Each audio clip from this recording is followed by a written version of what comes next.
could just be, you know, going out with your friends. I think yung pursuing other interests, traveling. Pero ito, nothing can fill your heart as much as helping another human being. I think yung similarity natin is I also love my work. I love my work. I love my students. Lalo na nakikita mo nag-i-improve sila. Kasi I love my work because it gives me the opportunity not just to entertain, but particularly, especially with this show, for the first time in my 30-something career, 30-something-year-old career, this show gives me the opportunity to change at least one life. Yes. At the and time. You know, today, like, can I tell you how you're changing it today for the people in sa Bilibid? Iba, special talaga tong day na to kasi pag ikaw nakakulong, ang isa sa mga #1 privileges na nawawala sa'yo, hindi ka na nakakakilala ng bagong tao. So pag may bagong tao na bumibisita, ang feeling mo malaya. Ang feeling ng mga inmates, malaya sila. Pangalawa, pag nasa laya ka, kailangan mo pa ng pera para bumili ng ticket para manood ng Sharon Cuneta concert. Dito, nandito yung concert. So today, alam mo, you made them feel free. Parang ang laya-laya ng feeling nila. Kasi, pati lahat ng staff ko umiiyak, pati executive producer. Ako nagpapakulang ako. Ayan, can I have some tissue? So sorry. Hindi, okay lang. But, alam naman ninyo, iyakin ako. Hindi na bago sa aking mga fans at viewers. Parang you make them feel free. Thank you. And they've given me a gift today also. They made, I'll tell you. Bihirang-bihira yun eh, to make someone feel free. Ako, today they made me feel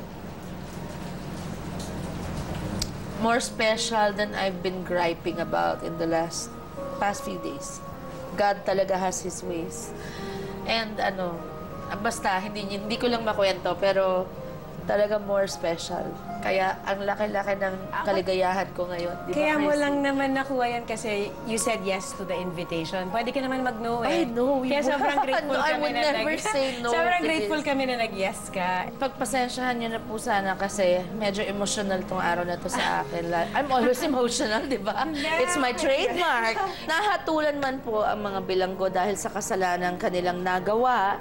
Nakita natin ngayong hapon ang pag-asa at kakayanang magbago po. Dahil talaga namang habang may buhay, may pag-asa po. Huwag kayong nagkamali kayo kahapon o merong sumira sa buhay nyo, huwag nyo nang hayaan yung natitira nyo pang ilang taon sa mundong ito ay sirain pa niya kahit wala na siya. Ayan, kunyari, ang isang inmate, huwag natin sanang kalilimutan, isa pa rin po siyang tao.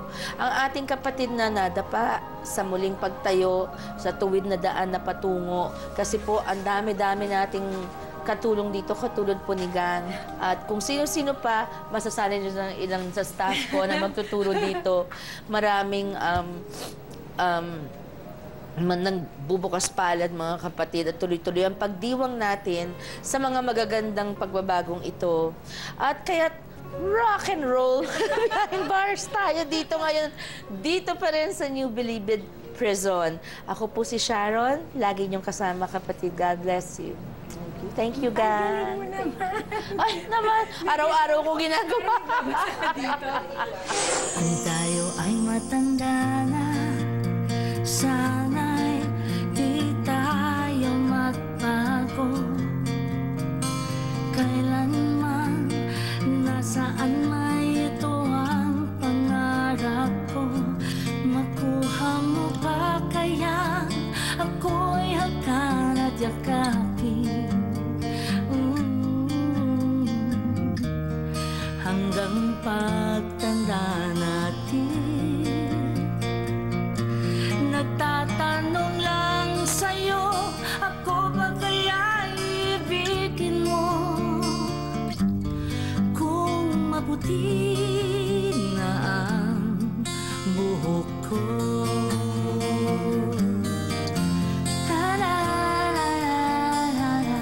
Pagdating ng araw, ang iyong buhok ay puputi na rin.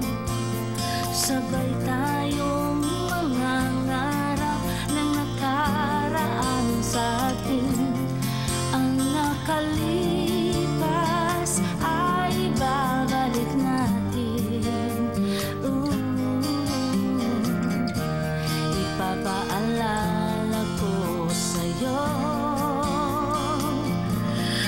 aking pangako na Hello po mga kapatid!